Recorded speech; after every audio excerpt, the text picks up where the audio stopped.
Ziarah Mahabbah Fatani 6.0 bermula pada 22 Januari hingga 24 Januari 2026 bersamaan 2 Syakban hingga 4 Syakban 1447 Hijriah. Sebuah perjalanan yang menghimpunkan langkah-langkah insan terpilih menuju destinasi yang syarat dengan sejarah, ilmu dan keberkatan. Program dimulakan dengan taklimat ringkas oleh pengajar program dan kemudiannya disusuli dengan bacaan Yasin dan doa selamat yang dipimpin oleh Al-Fadil Ustaz Fairul Shuib, Mudir Darsa Selangor.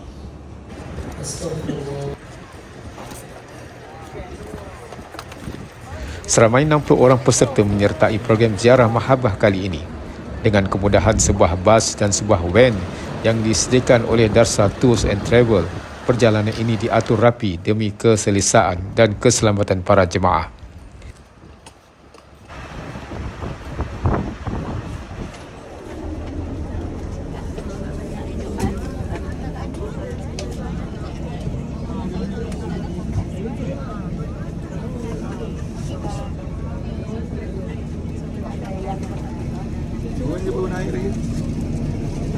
Kami melepasi pintu masuk Thailand melalui sepadan imigresen Durian Burung, Ban Prakong.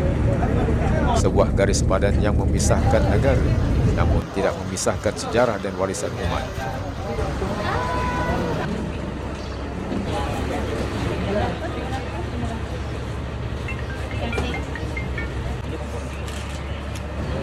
Tukar duit di sepadan sebelum sampai ke tempat yang dituju.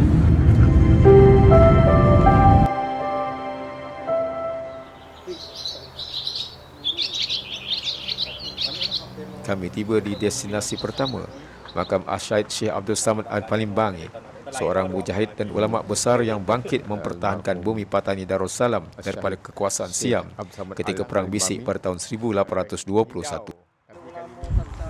Untuk sampai ke makam Syekh Abdul Samad Al-Palimbangi, kami terpaksa melalui laluan ladang getah. Hanya itu sahaja laluan untuk sampai ke tempat bersejarah di mana Perang Bisik berlaku pada tahun 1821. As-Syahid Abdul Samad Al-Palimbangi dimakamkan di mana peristiwa sejarah Perang Bisik berlaku. Di sinilah makamnya. Dan dipercayai hanya badannya saja berada di tempat makamnya ini dan kepalanya telah dibawa ke Bangkok untuk dipersembahkan pada Raja Siam pada waktu itu dan hingga kini disimpan dengan baik di muzium di Raja Bangkok. Kalau pergi ke Kuala Kedah ada satu muzium kota Kuala Kedah. Di situlah terjadinya perang musuh Bisik bermula. Semoga Allah menerima segala amal kebaikan dan perjuangan mereka serta menempatkan mereka di syurga yang tertinggi.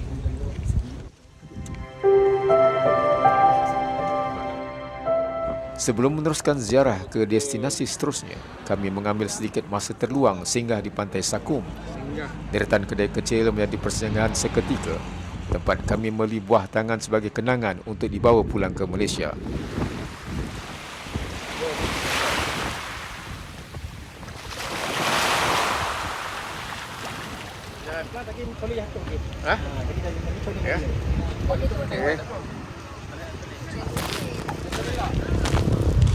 Lawatan seterusnya ialah ke makam Tok Pasai atau dikenali sebagai Syekh Muhammad Said Al-Barsisa Al-Yamani yang berasal daripada Yaman dan pernah dikatakan menetap di Pasai dan juga pernah melawat Kedah dan akhirnya ke Patani. Balik kali ini, nama adik siapa nama adik? Kakak nama apa? Nama siapa? Betul. Nama siapa nama? Nama siapa? Kak Si. Ha? Sila. Sila? Sila, ya. Jom kita jalan sama-sama, kita pergi. Untuk sampai ke makam Tok Pasai, kami terpaksa jalan kaki kerana laluan sempit tidak membenarkan kenderaan besar untuk melaluinya. Sama ada kita berjalan kaki atau menaiki kenderaan khas yang diberi nama sebagai coleng, kami melalui jalan ke sekolah di Bancarang Bongo dan di keliling kanan jalan itu adalah sawah padi. Jarak di antara jalan besar ke makam Tok Pasai itu mengambil lebih kurang 500 meter sahaja. Sekolah rendah. Sekolah rendah, tak salah. Sekolah rendah apa? Banjarang Gebong. Jarang dong. Bong School.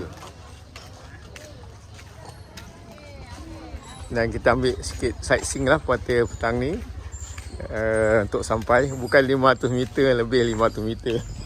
Macam oh, dah. Masuk waktu asar sekarang ni. Lebih kurang pukul 4 di Thailand.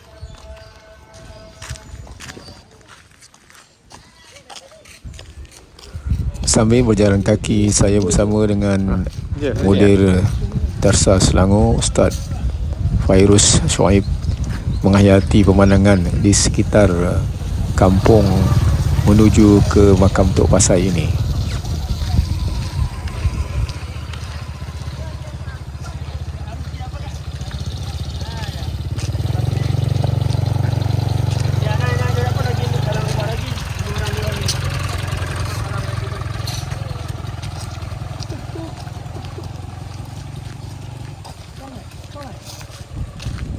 Kemasyhuran Tok Pasai inilah, ia adalah seorang tokoh agama yang juga tabib yang handal dan menguasai beberapa disiplin ilmu. Beliau juga dikatakan mengislamkan Raja Patani, Pia Intira, sekitar tahun 1457 Masihi.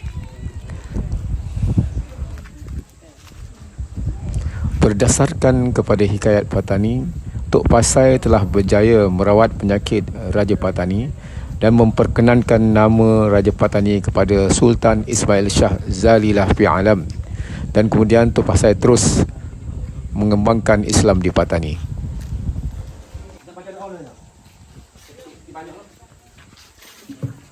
Bismillahirrahmanirrahim. Assalamualaikum warahmatullahi wabarakatuh. Banyaklah saya punya sejarah. Kerajaan sini dia panggil makam Tok Pasai. Tok Pasai Syekh Said Abasisa Al-Yamani. Tok Pasai orang yang takwah raja masuk Islam. Kalau Islam ni, kalau takwah di sini bukan dengan perang. Dengan apa? Buat punya banyak. Dia tak mahu. Tak apa. Nak masuk Islam. Kita nak ni siapa nak buka lagi. Dengan sekian dengan secara lah. Ayo untuk anak-anak banyak. Tapi ya saya jamin. Apa dah jamin? Dia bagi seorang itu dia. تقضي لنا من جميع الحاجات وتطهرنا بها من جميع السيئات وترفعنا بها عندك أعلى الدرجات وتبلغنا بها أقصى الغايات من جميع الخيرات في الحياة والمقبرات وعلى آله وصحبه وسلم محمد. اللهم اغفر لنا ذنوبنا ولوالدينا وارحمهم كما ربنا صغارا والجميع وأحرقنا بالموت الشهداء واحشرنا في زمرة الأولياء عليهم الصلاة والسلام. اللهم إنا نعوذ قهر الرجال. اللهم أعنا على آله وسلم. اللهم أصلح أمة محمد صلى الله عليه وسلم.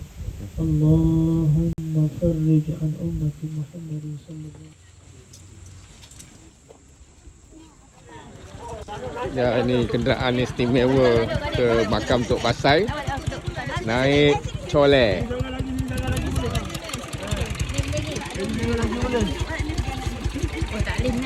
Apa nama ni? Saya nama Ibrahim. Ibrahim. Alhamdulillah Ibrahim sempat semua. Boleh. Tak apa.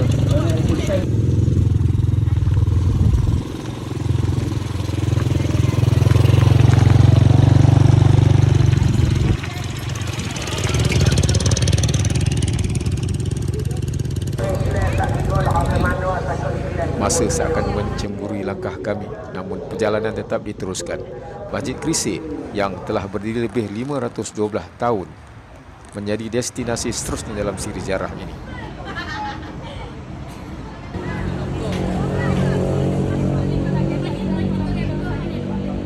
Dibina menggunakan batu merah dicampur beras pulut hitam, kulit kerang, putih telur serta cairan manisan. Masjid Krisik berdiri sebagai sebuah binaan unik, menyimpan 1000 kisah sejarah dan peradaban. Sini baca. Biasa kan kampung tarak potong campur dengan kulit kerang dengan beras pulut hitam. Campuran kulit kerang dengan beras kulit hitam. Yang tumbuk lumai, kemudiannya dia buat dengan telur putih.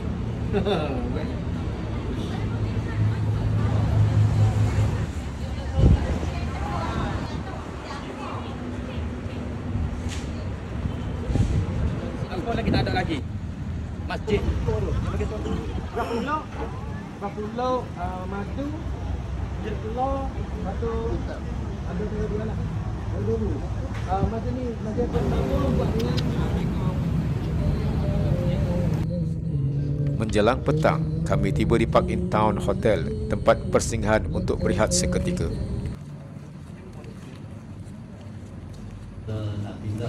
Seusai maghrib, perjalanan rohani diteruskan dengan majlis ilmu disampaikan oleh Al-Fadhil Tuan Guru Syekh Zainul Asri dan dikelolakan oleh pihak penganjur. Hari kian berakhir, namun pengisian jiwa terus berpanjangan.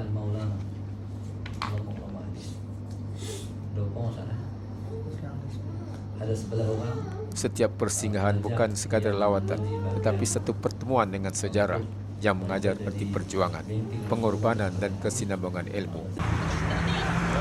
Saksikan siri kedua yang akan memaparkan kisah seterusnya.